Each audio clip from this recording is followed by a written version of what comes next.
Welcome to the Ingress Insights podcast, hosted by PkmnTrainerJ. Ingress Insights is a podcast about the Niantic game Ingress. Listen each week for the latest news, updates and rumours. Let us know your thoughts by leaving a voice message or emailing us at the links in the show notes.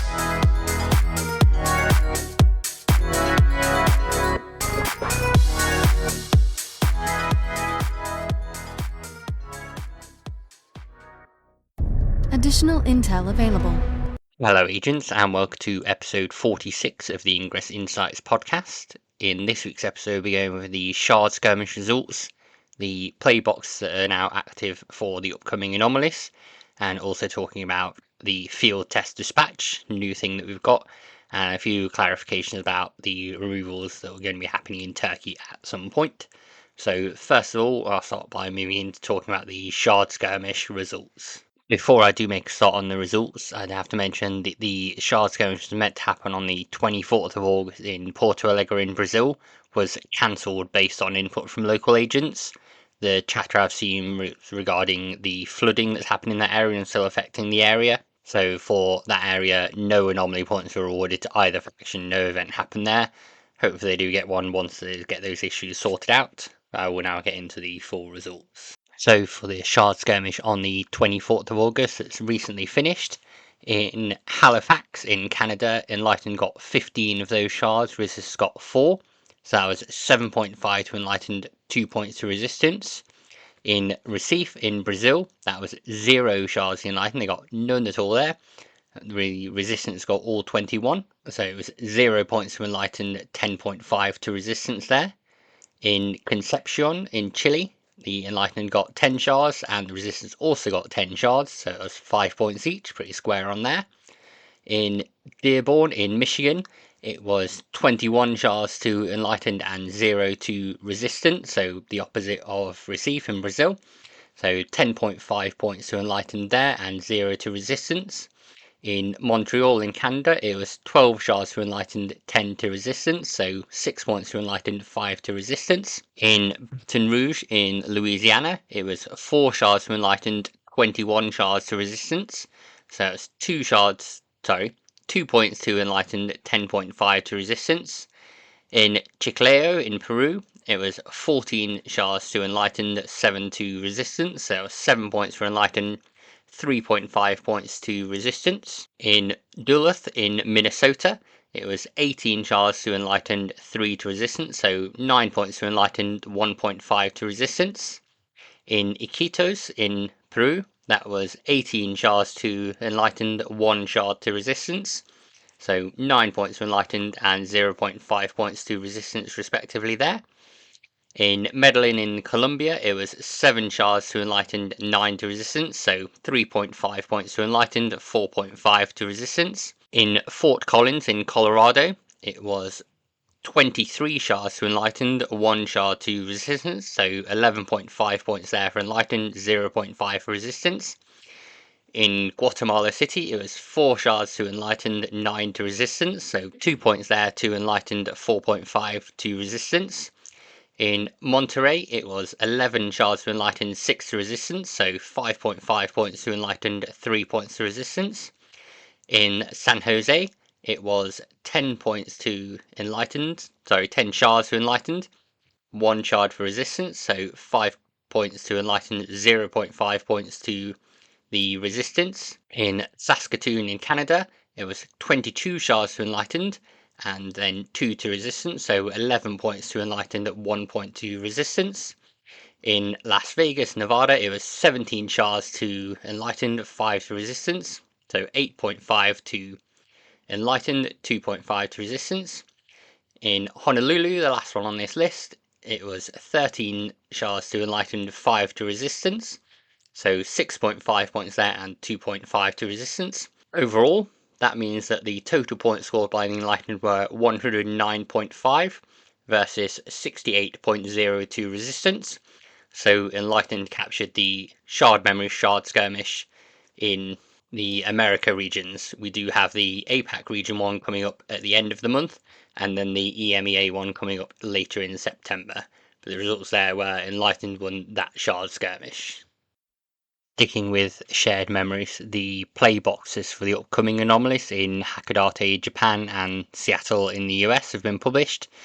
The first one's about 5 kilometers wide with about 550 portals, while the second one's about 2.5 kilometers wide and is about 650 portals. I will share the link to the Ingress updates post on there about that, and then you can join your faction there if you will be attending, or if you just want to watch the playbox area light up and follow along at home if you're not attending. We're not too far away from September now, so worth bearing in mind sorting out any travel plans, things like that if you do plan on attending. Speaking of the upcoming Japanese anomaly, it now has its own page on the Ingress news website where they'll be sharing the updates that happen with the anomaly, as it's now being officially supported by Hakodate City. So it's being advertised as a tourism thing, I would think, as people coming to the city on there. So that's why we've got the dedicated page on there to share any updates from that anomaly. For our last part of Shared Memories news this week, Niantic have revealed the location in the APAC region that will be hosting a Shard Skirmish on August the 31st at 4 PM local time. So we have Melbourne in Australia, Townsville City in Australia, New Delhi in India, Pune in India, Hyderabad in India, Malang in Indonesia, Sasebo in Japan, Takamatsu in Japan, Astana in Kazakhstan, Kota Kinabalu in Malaysia, Hamilton in New Zealand, Cebu City in the Philippines, Gwangju in South Korea, Busan in South Korea, Colombo in Sri Lanka, Yilan in Taiwan, Chiang in Taiwan, Chiang Mai in Thailand, and Hanoi in Vietnam.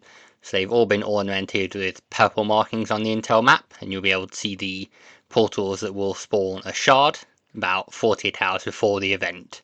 I'll link to the Shard Skirmish details on Niantic's post, so you can see how you can participate in there. What's up? This is Smooth Guy O, and you listen to the Ingress Insights podcast. Now moving off Shared Memories news, the biggest news item outside of that is that the Field Test Dispatch campaign has now started. So this lasts until the 2nd of September. In this, agents need to complete at least 3 out of 4 bounties to proceed with the next set of tasks. Once you pass 2 lots of assignments, you'll get the bronze badge. Once you pass 6, you'll get the silver badge for Field Test Dispatch. They come with a lovely sheen and shine when you say you've claimed them. I've enjoyed getting my bronze badge on there, and you see which faction is in the lead with the most assignments completed.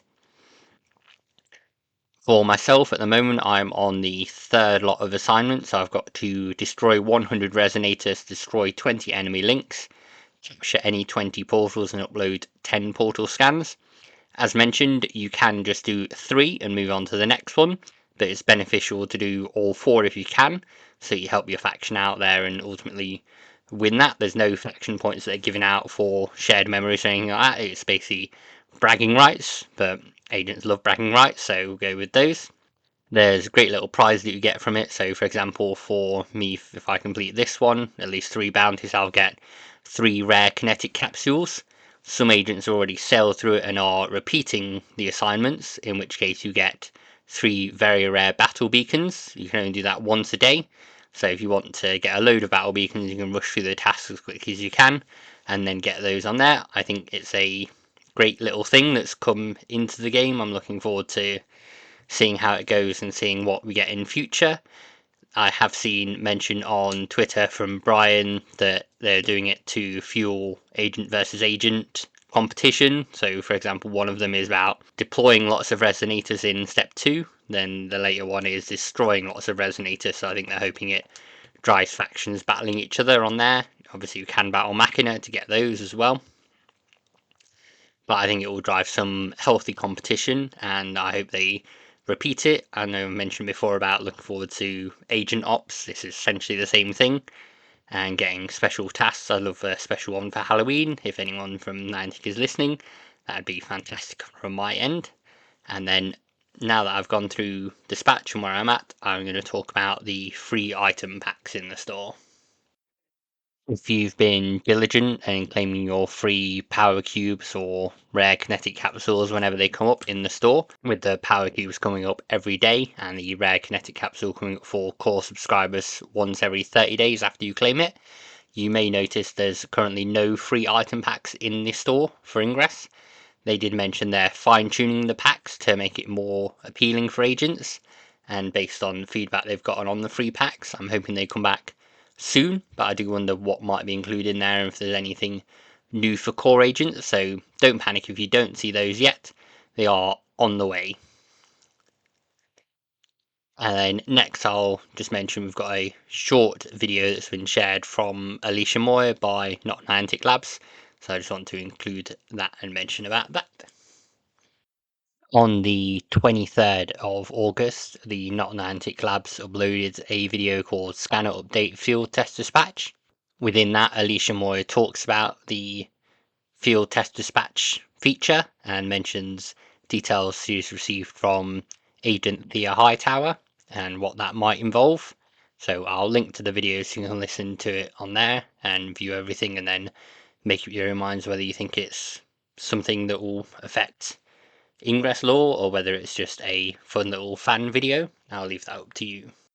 The final bit of news I've got for this week is regarding the Turkey removals. So Niantic did announce a while back that the team are going to remove any of the Foursquare portals that got created by that import, and they have now clarified that all Foursquare portals will be removed, even if they've been updated since they're added, so they've got a new title, description, or received a picture.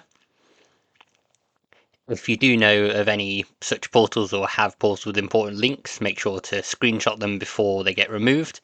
After the portals get removed, you can appeal them to Niantic via the Wayfarer forums and then have them potentially restored and a broken link restored. I will say it's a bit weird because restoring links isn't something Wayfarer is responsible for, so this is a bit of an odd choice to restore the portals and then restore the links via Wayfarer.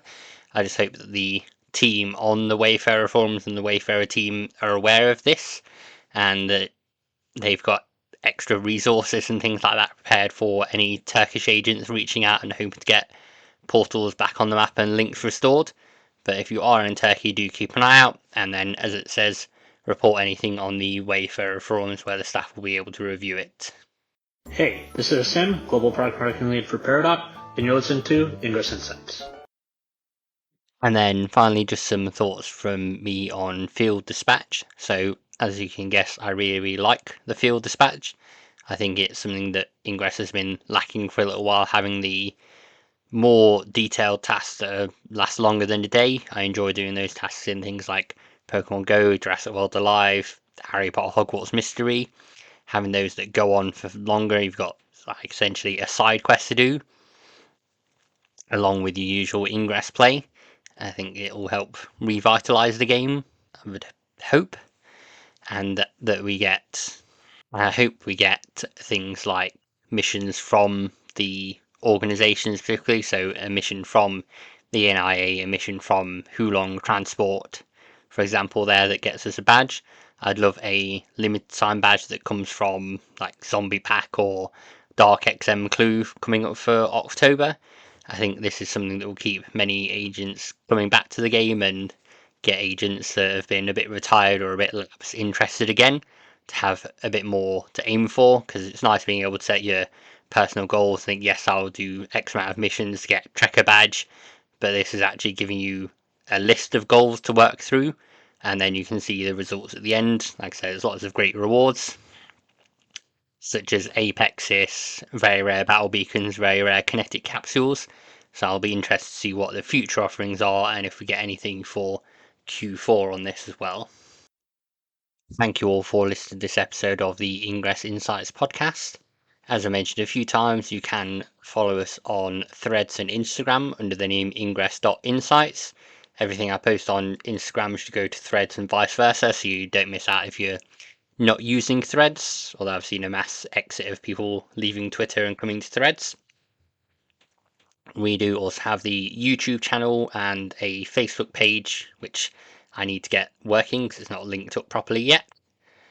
but you'll be able to see all the posts there and see where you can listen to and share the podcast.